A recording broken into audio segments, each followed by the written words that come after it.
નમસ્કાર દર્શક મિત્રો, રિયલ સમાચારમાં આપનું સ્વાગત છે। સમાચારોની શરૂઆત કરીએ તે પહેલા એક નજર કરીએ આજના મુખ્ય સમાચાર પર।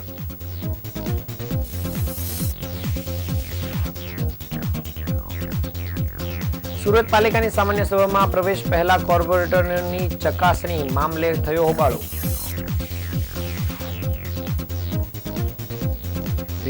રિનોવેશનની કામગીરી દરમિયાન સમિતિની શાળા ચાલુ રાખવામાં આવતા ઝોન દ્વારા પાલિકાની શાળાની નોટિસ અપાઈ। અઠવા પાર્ટી પ્લોટ ખાતે મુખ્યમંત્રીના કાર્યક્રમમાં ફાયર બ્રિગેડના અત્યાધુનિક સાધનોનું પ્રદર્શન કરાશે।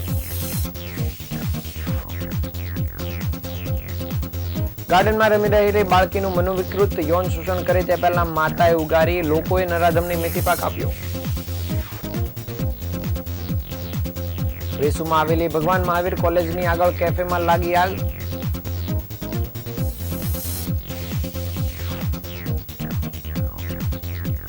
દુબઈની સાયબર ક્રાઇમ આચરતી ગેંગનો વધુ એક આરોપી ઝડપાયો।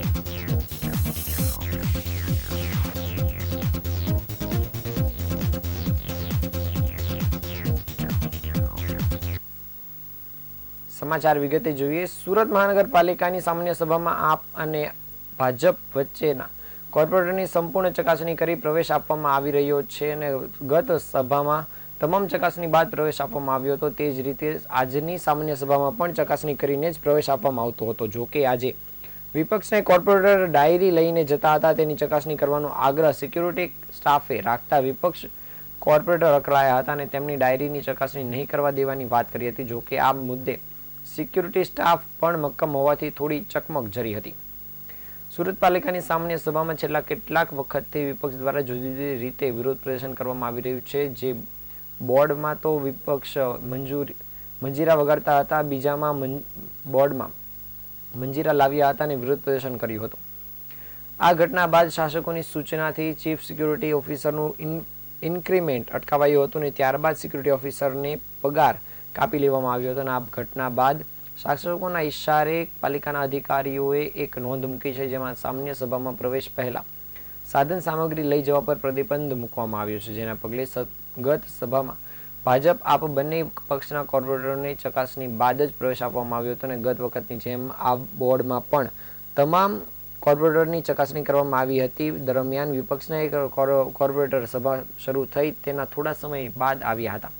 આ કોર્પોરેટરના ખિસ્સા ચકાસણી કરવામાં આવી હતી, પરંતુ ત્યારબાદ કોર્પોરેટરના હાથની ડાયરી ચકાસણી માટે માંગતા કોર્પોરેટરે હોબાળો મચાવ્યો હતો। તેઓએ ડાયરી કયા નિયમ હેઠળ ચકાસણી કરે છે તે જાણવા માંગણી કરી હતી। જો કે સિક્યુરિટી સ્ટાફ કોઈ પણ ચકાસણી વિના પ્રવેશ મળશે નહીં તેની વાત ચોખવટ કરી હતી।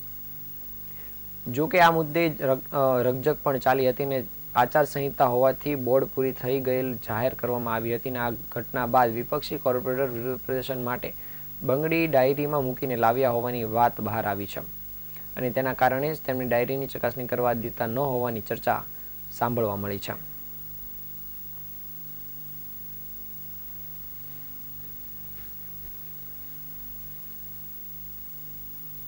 સુરત પાલિકાના અડાજણ વિસ્તારની પાલિકાની શાળાના રિહેબિલિટેશનની કામગીરી દરમિયાન પણ શાળાના વર્ગ ચાલુ રાખવામાં આવે છે, જેનું પ્રસારણ રિયલ ચેનલ પર કરવામાં આવતા તેની અસર જોવા મળી છે। સમિતિની શાળા આ બેદરકારી દાખવવાને કારણે રાંદેર ઝોન દ્વારા શાળાના મુખ્ય શિક્ષકને નોટિસ આપીને શાળા શિફ્ટ કરવા માટે જણાવવામાં આવ્યું છે। જો કે આટલી ગંભીર સ્થિતિ છતાં હજુ પણ શાળા દ્વારા સ્થળાંતર માટે સમયની માંગણી કરવામાં આવી છે। સુરત પાલિકા સંચાલિત નગર પ્રાથમિક શિક્ષણ સમિતિની અડાજણ વિસ્તારમાં આવેલી શાળા ક્રમાંક નંબર 88ના સ્ટ્રક્ચરલ સ્ટેબિલિટી સામે પ્રશ્ન હતો। પાલિકાના રાંદેર ઝોનમાં અડાજણ વિસ્તારમાં આવેલ શાળા ક્રમાંક 28 આવેલી છે અને આ શાળામાં જર્જરિત સ્ટ્રક્ચર છે, જેને દૂર કરીને રિહેબિલિટેશન કરવા માટે કન્સલ્ટન્ટ દ્વારા અભિપ્રાય આપવામાં આવ્યો હતો, જેના માટે 1 કરોડનો અંદાજિત ખર્ચ કર્યા બાદ હાલમાં રિહેબિલિટેશનની કામગીરી હાથ ધરવામાં આવી છે। શિક્ષણ સમિતિની શાળા નંબર 88 કંચનલાલ મામાલાલ શાળામાં સ્ટ્રક્ચરલ રિહેબિલિટેશનની કામગીરી ચાલે છે, જેમાં ફાયર સેફ્ટીના સાધનો ઢીઢિયાળ હાલતમાં પડ્યા હોવાની ફરિયાદ પણ કરવામાં આવી હતી।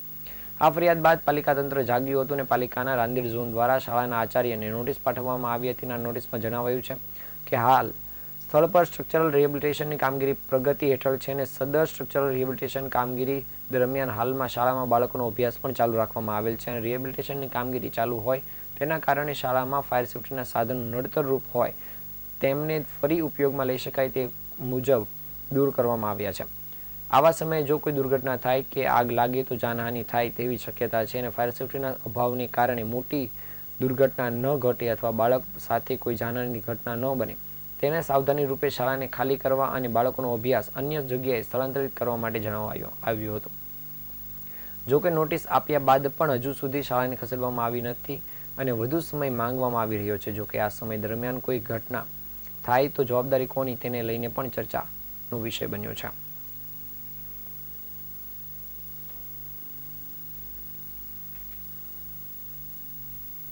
સુરતના આઠવા પાર્ટી પ્લોટ ખાતે 24મીએ મુખ્યમંત્રીના કાર્યક્રમમાં ફાયર બ્રિગેડના અત્યાધુનિક સાધનોનું પ્રદર્શન કરવામાં આવનાર છે, જેમાં રોબોટ અને ફાયર સ્યુટનું પ્રદર્શન કરવામાં આવશે. ફાયર સ્યુટ તક્ષશિલાની ઘટના બાદ પાલિકાએ ખરીદ્યું હતું અને 2 મહિના પહેલા બીજું પણ ખરીદ્યું હતું, જે આગની ઘટનામાં ઊંચાઈ પર ફસાયેલા લોકોને રેસ્ક્યુ કરી શકશે.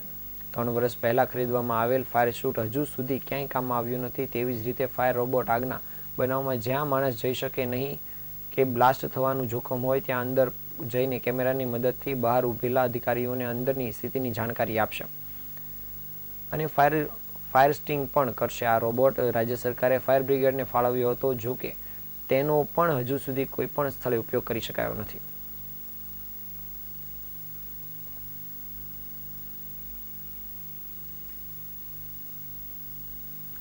સુરતમાં લિંબાયતના એક ગાર્ડનમાં 4 વર્ષના મોટા ભાઈ સાથે રમી રહેલી 2 વર્ષની બાળકીને 21 વર્ષીય મનોવિકૃત યુવાન યૌન શોષણના ઈરાદે ઢસડીને શેડમાં લઈ ગયો હતો.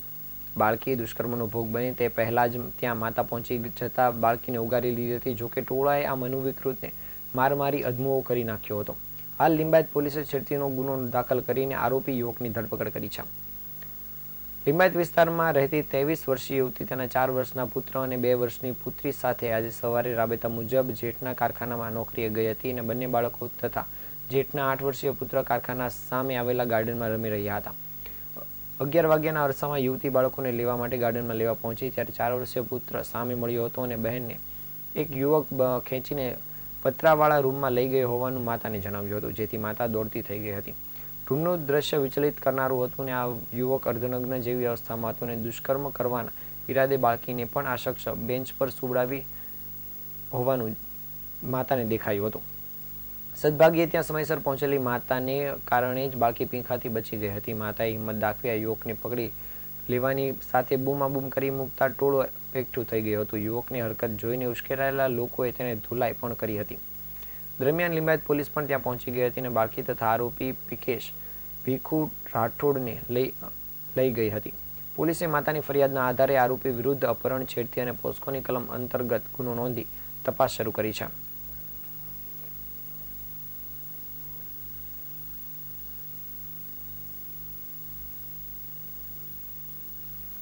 સુરતના વેસુ વિસ્તારમાં આવેલી ભગવાન મહાવીર કોલેજની આગળ કેફેમાં આગ લાગવાની ઘટના બની હતી. એકાએક મોડી રાત્રે ધુમાડો નીકળવાનું શરૂ થતાં ફાયર વિભાગને કોલ કરવામાં આવ્યો હતો અને ઘટનાની જાણ થતાં જ ફાયર વિભાગની ગાડીઓ ઘટનાસ્થળ પર પહોંચી ગઈ હતી અને આગ પર કાબુ મેળવવા માટેનો પ્રયત્ન શરૂ કર્યા હતા. જોકે ભારે જહેમત બાદ આગ પર કાબુ મેળવવામાં આવ્યો હતો.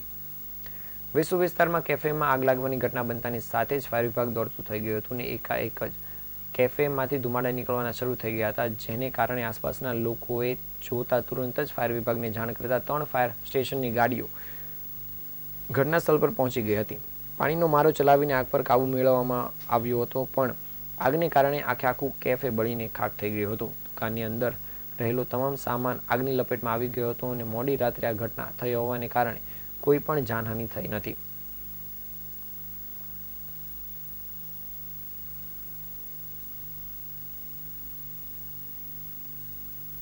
દુબઈ ખાતેથી સાયબર ક્રાઇમ આચરતી આંતરરાષ્ટ્રીય ગેંગના નાસ્તા ફરતા આરોપીને સુરત ક્રાઇમ બ્રાન્ચ સેલે ઝડપી પાડ્યો છે.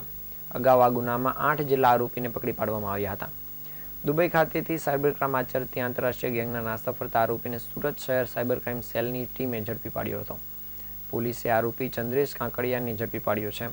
પોલીસના જણાવ્યા મુજબ આ આરોપી લોકોના અલગ અલગ બેંક એકાઉન્ટ ઓપન કરી દુબઈ ખાતે રહેતા નાસ્તા ફરતા આરોપી મિલન દરજીને વાપરવા માટે મોકલતો હતો. તેમજ આરોપી દુબઈ ખાતેથી સાયબર ફ્રોડના જમા થયેલા રૂપિયા સુરત ખાતે વિડ્રો કરવાનું અને આંગણિયામાંથી રૂપિયા લઈ જવાનું કામ કરતો હતો.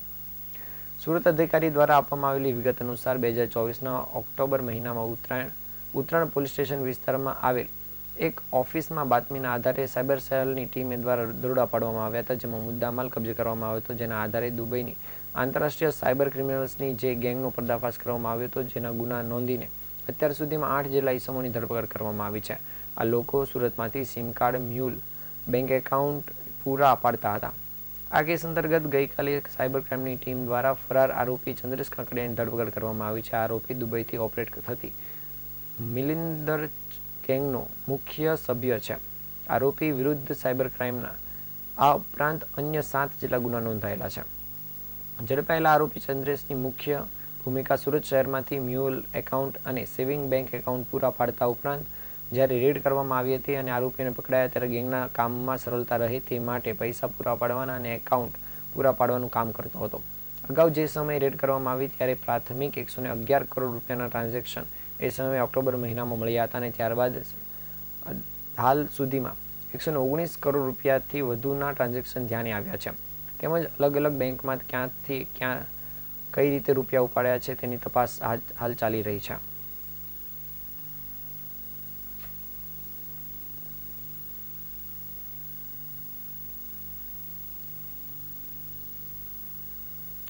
સુરતના ગોડાદરા વિસ્તારમાં ધોરણ 8ની વિદ્યાર્થીનીએ સોમવારના રોજ જીવન ટૂંકાવ્યું હતું. જો કે સ્કૂલની ફી ન ભરતા સ્ટાફ દ્વારા વિદ્યાર્થીનીને ક્લાસમાં અને ટોયલેટ પાસે ઊભી રાખવામાં આવતા આ પગલું ભર્યું હોવાનું પરિવાર દ્વારા આક્ષેપ કરવામાં આવ્યા હતા. જ્યારે સ્કૂલ સંચાલકોએ આક્ષેપને ખોટા ગણાવ્યા હતા, જે અંગે ડીઈઓએ કહ્યું હતું કે 5 સભ્યોની કમિટી બનાવવામાં આવી છે. તેમજ ઉપરાંત તેમણે જણાવ્યું હતું કે વિદ્યાર્થીની અભ્યાસમાં અનિયમિત હતી અને મૃતકની બહેન પણ તે જ શાળામાં અભ્યાસ કરે છે. બંને બહેનોની ફી ભરવાની બાકી છે અને વિદ્યાર્થીનીનું શાળામાં પ્રથમ વર્ષ હતું અને અગાઉ તે અન્ય શાળામાં અભ્યાસ કરતી હતી અને ફી બાબતે વિદ્યાર્થીનીએ આપઘાત કર્યો છે કે તેવો મૃતકનો પરિવારે આક્ષેપ કર્યો છે. ત્યારે ડીઓની ટીમ દ્વારા રિપોર્ટ સબમિટ કરાવવા બાદ આ સમગ્ર મામલે હકીકત સામે આવશે.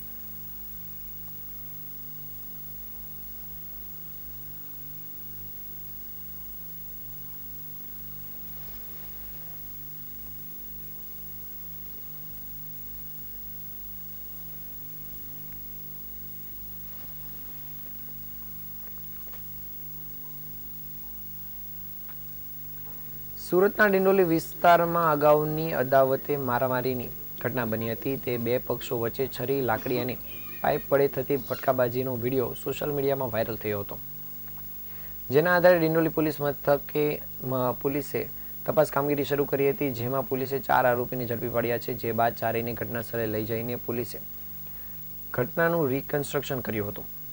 સુરતમાં બે પક્ષો વચ્ચે મારામારીની ઘટના બની હતી અને મારામારીની આ ઘટનાનો વિડીયો સોશિયલ મીડિયામાં વાયરલ થયો હતો. ડિંડોલી વિસ્તારમાં આવેલ અંબિકા ટાઉનશીપમાં મારામારીની ઘટના બની હતી. વિડીયોમાં જોઈ શકાય તેમ હતું કે લાકડાના ફટકા વડે યુવકોને માર મારવામાં આવ્યો હતો.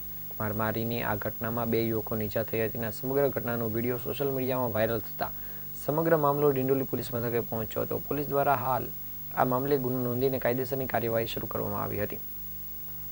આ મારામારીની ઘટનાનો સમગ્ર મામલે ડિંડોલી પોલીસે તપાસ કામગીરી શરૂ કરી હતી, જેમાં બંને પક્ષે સામે ફરિયાદ નોંધાવી હતી. આ ઘટનામાં પોલીસે 4 આરોપીને ઝડપી પાડ્યા છે અને પોલીસે અર્પિત રાઘવ, ઉમાશંકર સિંઘ, વિવેક મહેન્દ્ર, રામબલી સિંઘ, જયસિંઘ અને સંજય રામદેવ સિંઘને ઝડપી પાડ્યો છે.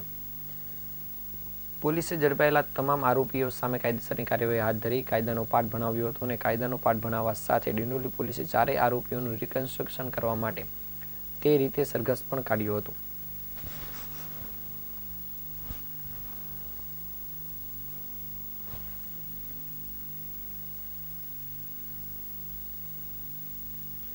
સુરતના ઓલપાડ ખાતે આજરોજ કૃષ્ણા ક્લોથિંગ હાઉસ અને પ્રકાશ ટેલિકોમ દ્વારા સંયુક્ત ઉપક્રમે રક્તદાન શિબિરનું આયોજન કરવામાં આવ્યું હતું. અયોધ્યામાં રામલલ્લાની વર્ષગાંઠને લઈને યોજાયેલી આ રક્તદાન શિબિરમાં લોકોએ ઉત્સાહભેર રક્તદાન કરીને માનવતા મહેકાવી હતી. રામ મંદિર પ્રાણ પ્રતિષ્ઠાને વર્ષ પૂર્ણ થયું છે, ત્યારે પ્રથમ વર્ષગાંઠ નિમિત્તે ઓલપાડ ખાતે કૃષ્ણા ક્લોથિંગ હાઉસ અને પ્રકાશ ટેલિકોમ દ્વારા સંયુક્ત ઉપક્રમે રક્તદાન કેમ્પનું ભવ્ય આયોજન કરવામાં આવ્યું હતું, જેમાં 150થી વધુ રક્તદાતાઓએ રક્તદાન કરીને માનવતાનું સેવા ભર્યું કામ કર્યું હતું. આ પ્રસંગે સુરતના એડવોકેટ અને સામાજિક કાર્યકર આશિષભાઈ સેલર પણ ખાસ ઉપસ્થિત રહ્યા હતા. કાર્યક્રમમાં આયોજકો અનુભાઈ પ્રકાશભાઈ લાલવાણી અને સુનિલભાઈ લાલવાણી દ્વારા રક્તદાતાઓને શુભેચ્છા પાઠવી આભાર માનવામાં આવ્યો હતો. સુરતના રામનગર ખાતે આવેલી સરદાર પટેલ બ્લડ બેંક દ્વારા સવિશેષ સુવિધા અને સેવા પણ આપવામાં આવી હતી.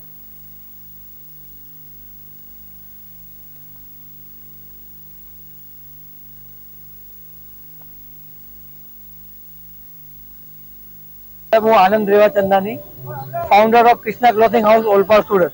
આપનું કાર્યક્રમ એવું છે કે ઈશ્વરે મને આ સેવા કરવાનો મોકો આપ્યો, એ હું ઈશ્વરનો ખૂબ ખૂબ આભારી છું. અને મારું 100+ બોટલનું ટાર્ગેટ છે. લાસ્ટ 22 જાન્યુઆરી 2024ના લીધે આખા આપણા ઇન્ડિયામાં અયોધ્યામાં રામ ભગવાનના મંદિરનું ઉદ્ઘાટન થયું. તો જે ઉત્સાહ અને માહોલ હતો એ બહુ મને ખૂબ જ ગમેલું હતું. અને એ ને ધ્યાનમાં રાખીને આજનો દિવસ જ મેં સિલેક્ટ કર્યો છે અને આજના દિવસે જ મેં આ કેમ્પ આયોજન કર્યું છે. નવસારી જિલ્લામાં બુલેટ ટ્રેન પ્રોજેક્ટના કર્મચારીઓ સાથે થયેલી લૂંટના કેસમાં પોલીસે વધુ 2 આરોપીની ધરપકડ કરી છે. એલસીબીએ રામકુમાર ઉર્ફે દિલ્લુ પરમાર અને શત્રુઘ્ન ઉર્ફે ચંદગીરીની ધરપકડ કરી છે. અગાઉ 27મી ડિસેમ્બરે મુખ્ય આરોપી મંજુ ઉર્ફે રાજેન્દ્રની ધરપકડ કરવામાં આવી હતી અને ઘટના 22મી ડિસેમ્બરની મધરાતની છે, જ્યારે બુલેટ ટ્રેન પ્રોજેક્ટના ઓપરેટર જનાર્દન ગુર્જર 5 મજૂરો સાથે સુરત રેલવે સ્ટેશનથી ગણદેવી જવા માટે 700માં રિક્ષા ભાડે કરી હતી અને પલસાણા નજીક નદી પાસે રાત્રે 2:45 વાગે રિક્ષા ચાલક અને તેના 2 સાગરીતોએ છરી બતાવીને તમામ પાસેથી 12,900ની રોકડ રકમની લૂંટ ચલાવી હતી. તપાસમાં બહાર આવ્યું હતું કે પકડાયેલા આરોપી રામકુમાર ઉર્ફે દિલ્લુ સામે અમદાવાદ અને સુરતમાં આ પ્રકારના ગુનાઓ નોંધાયેલા છે. આરોપીઓની મોડસ ઓપરેન્ડી રેલવે સ્ટેશન કે ડેપો પાસેથી મુસાફરોને રિક્ષામાં બેસાડી સુમસાન જગ્યાએ લૂંટ કરવાની હોય છે. પોલીસે આ કેસમાં વધુ તપાસ કામગીરી શરૂ કરી છે.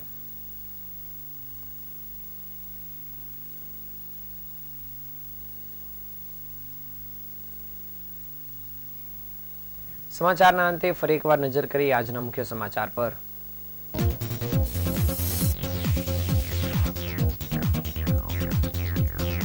સુરત પાલિકાની સામાન્ય સભામાં પ્રવેશ પહેલા કોર્પોરેટરની ચકાસણીના કારણે હોબાળો.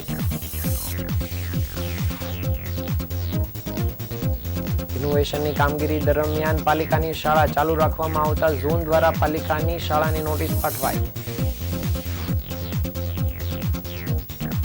અઠવા પાર્ટી પ્લોટ ખાતે મુખ્યમંત્રીના કાર્યક્રમમાં ફાયર બ્રિગેડના અત્યાધુનિક સાધનોનું પ્રદર્શન કરાશે. ગાર્ડનમાં રમી રહેલી બાળકીનું મનોવિકૃત યૌન શોષણ કરે તે પહેલા માતાએ ઉગારી, લોકોએ નરાધમને મેથી પાક આપ્યો. વેસુમાં આવેલી ભગવાન મહાવીર કોલેજની આગળ કેફેમાં લાગી આગ.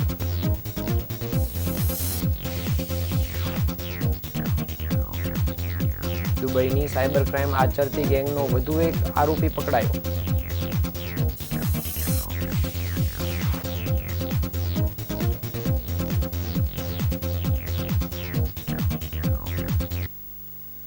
આ હતા આજના સમાચાર. નવા સમાચાર સાથે ફરી મળીશું. ત્યાં સુધી રજા આપશો. નમસ્કાર.